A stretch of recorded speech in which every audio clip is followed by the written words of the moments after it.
Hello everyone, welcome to my civil engineering YouTube channel. So today I'll be discussing regarding the concept of Hooke's law. So in this video I'll be discussing the concept of Hooke's law, wherein before understanding the concept of Hooke's law, so it is based on the principle behind the elasticity, plasticity and elastic limit. So before understanding the concept of Hooke's law, we need to understand the principle behind the Hooke's law. So that is nothing but the concepts like elasticity, plasticity and elastic limit. So first one is elasticity. So whenever when an object it is subjected to the external loading, so in such case the body will tends to deform by changing its dimension.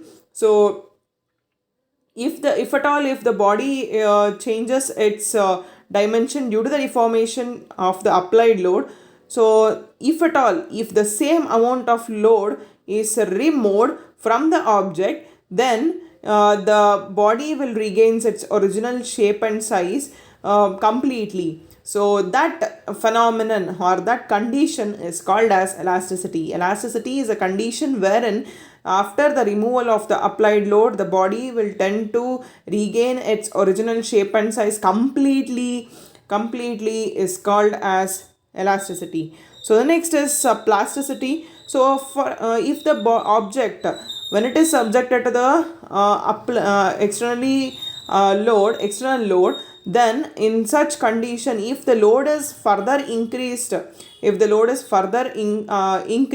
then the deformation will also increase, such that the body will the object or the body will tend to yield. So in such cases, if the body starts to yield, if the load is removed after the body is yielded, the body will not regain its original shape and size completely. So some amount of deformation will be there even after the removal of the applied load. So that phenomenon is called as plasticity, and the yielding even after the removal of the applied load is called as permanent set.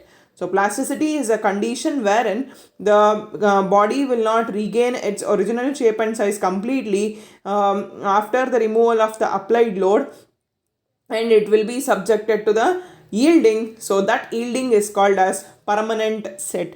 So next is elastic limit. So elastic limit, it is a limit wherein up to that extent the body will regain its original shape and size completely after the removal of the applied load. So suppose for example the object will have its elastic limit of 5 kilonewton, means up to 5 kilonewton of the application of the load, the body will deform. So after the removal of the 5 kilonewton load, the body will regain its original shape and size completely. So if the load is increased above 5 kilonewton, the body will tend to yield. So this is the concept behind it. So the elastic limit is 5 kilonewton, like that. So elastic limit, it is a limit wherein the body remains in the elastic state. So wherein the object will regain its original shape and size completely after the removal of the applied load. So this is the concept behind the Hooke's law.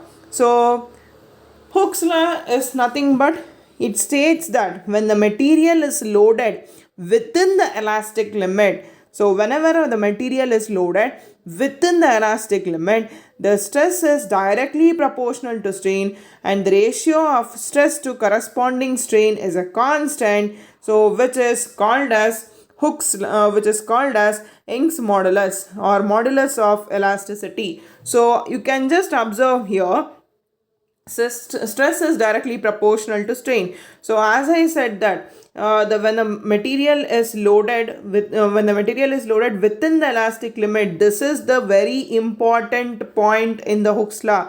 So whenever the material is loaded within the elastic limit, so the stress will always be having the linear variation. So therefore stress is proportional to strain, that is sigma will always be proportional to epsilon, that is strain. So in order to remove this elastic constant, in order to remove this proportionality constant, so you will be having the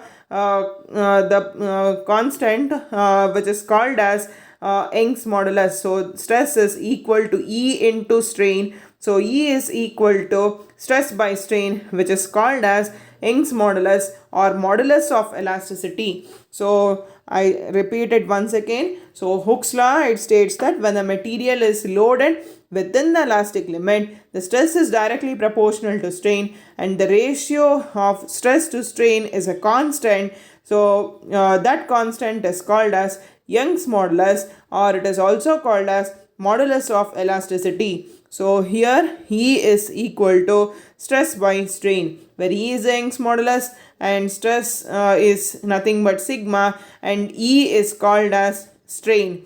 So strain can also be represented as epsilon, this one.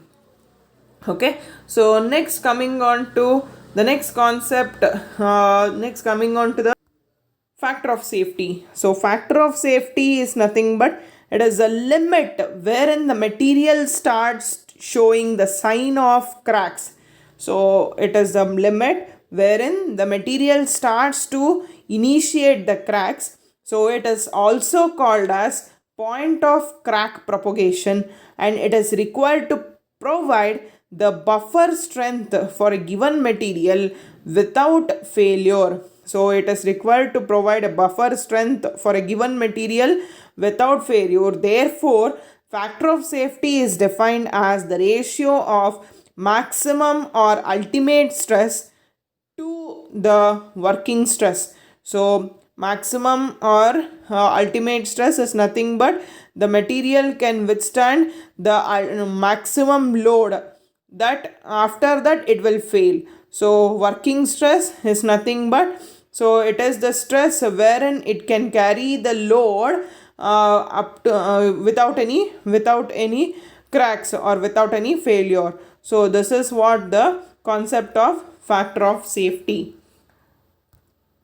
Thank you for watching. So if you like this video, please subscribe and share it among your friends. Thank you.